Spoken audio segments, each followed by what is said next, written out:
The recent boom in artificial intelligence capital spending is leading to a rush to build out lots of new data centers.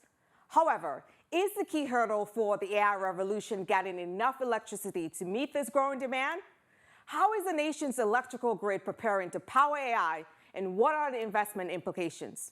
We'll break it down right here on UBS Trending.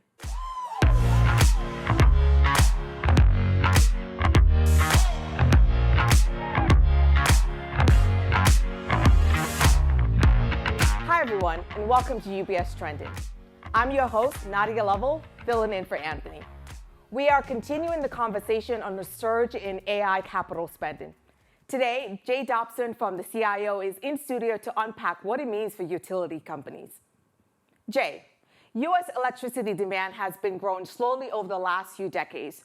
But with AI and data center expansion, reshoring of industrial manufacturing, and increasing electrification, electricity demand in the U.S. is poised to accelerate to levels that we have not seen in decades. For instance, a simple ChatGPT request uses 10 times more electricity than a simple Google search. Jay, what does this mean for our electrical grid? And is there enough capacity to meet this growing demand? Yeah, Nadia, it's a great question because capacity is really the issue that we want to talk about. I'd break down my answer into two parts. First, the short term, then the long term. Short term, I think we have adequate capacity. North American Electric Reliability Council, annually comes out with their summer assessment, and they basically say we're fine. But that shouldn't give any of us very much comfort. Longer term, we're going to need to add more supply. Historically, electricity demand growth has grown pretty slowly, about 0.5% a year, but that could double, triple, really quadruple over the next several years. And what does that mean in simple terms for us, Jay? Yeah, it's a really interesting question. The way I've tried to think about it is a single graphics processing unit, one of these GPUs that are powering the AI revolution, but just one of these chips uses about as much electricity as a U.S. household, an average U.S. household. So each one of these chips that these companies are selling to power the AI revolution, it's another U.S. household. So it's a significant amount of electricity demand growth. I think when you look at it going forward, there's regulated and unregulated companies in the United States that are going to benefit from building out this supply. The biggest issue, I would say, is not so much building the new supply, but it's siting the new supply. You're going to need, in addition to generation, transmission, and siting's really been the dirty underbelly of a lot of these issues. We need to get these sited. We probably need some federal legislation to do so. But I'd say in summary, near term, we're okay. Longer term, we need to add supply and keep your eyes on siting these facilities. So we have enough capacity today, but we'll need to add more. And I would say, Jay, we've come a long way from the days where wood and coal were the primary source of energy consumption to more today where fossil fuel dominates, specifically natural gas. I would imagine we're looking for new sources of supply for energy. What are those new sources? Yeah, it's an interesting question, Nadia. Not surprisingly, wind, solar, batteries are going to play a big role. But as many of our viewers know, these are non-coincident or coincident resources, meaning they make electricity when the wind blows, when the sun shines, even when we put a battery next to them. So the reality is we're going to need to add natural gas resources. That'll be important. In the southeastern United States, we've added some new nuclear. I don't think we'll add a lot of that, though I wish we would.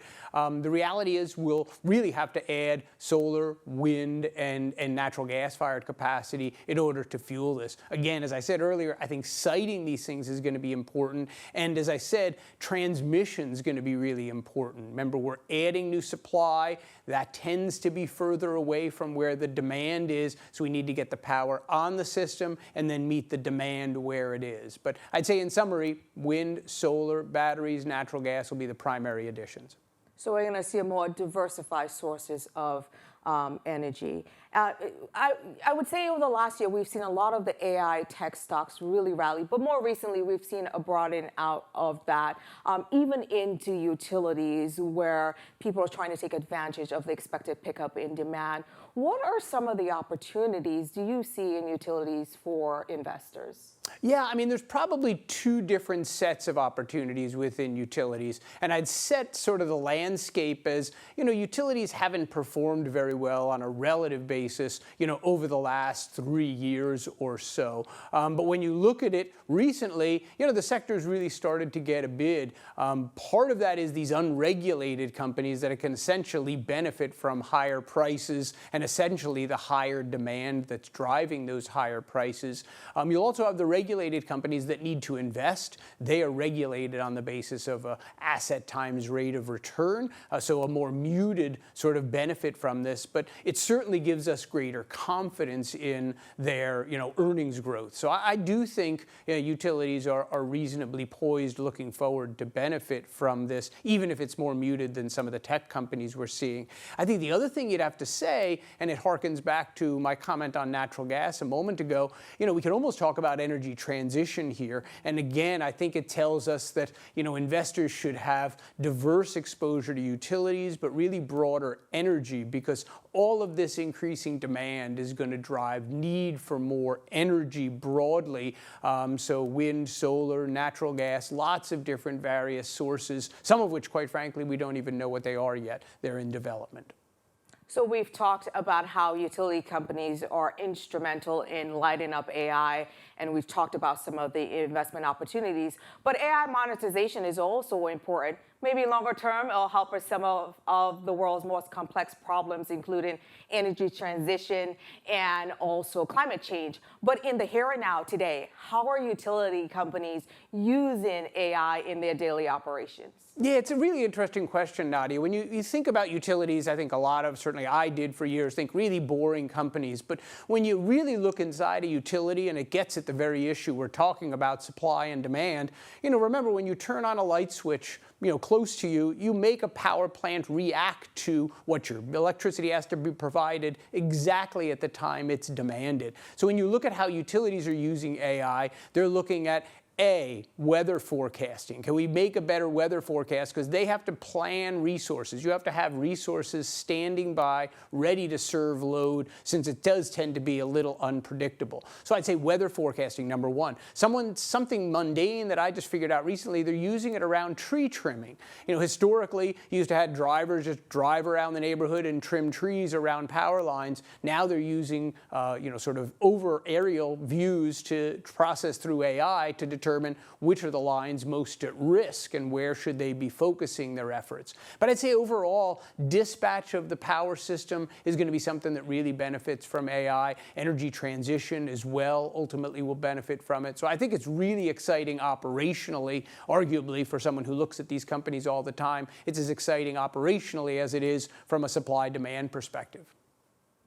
Thanks, Jay, for your insights and helping us peel back yet another layer to the AI revolution, an investment theme that we think will likely last to at least a decade. And thank you, our viewers, for watching. For more information, visit www.ubs.com/views. Make sure to follow us on social media, LinkedIn, Facebook, Instagram, Twitter, and check out our Instagram channel at UBS Trending for UBS Studio content that you can't find anywhere else. And as always, if you have any questions about your portfolio, please speak with your financial advisor.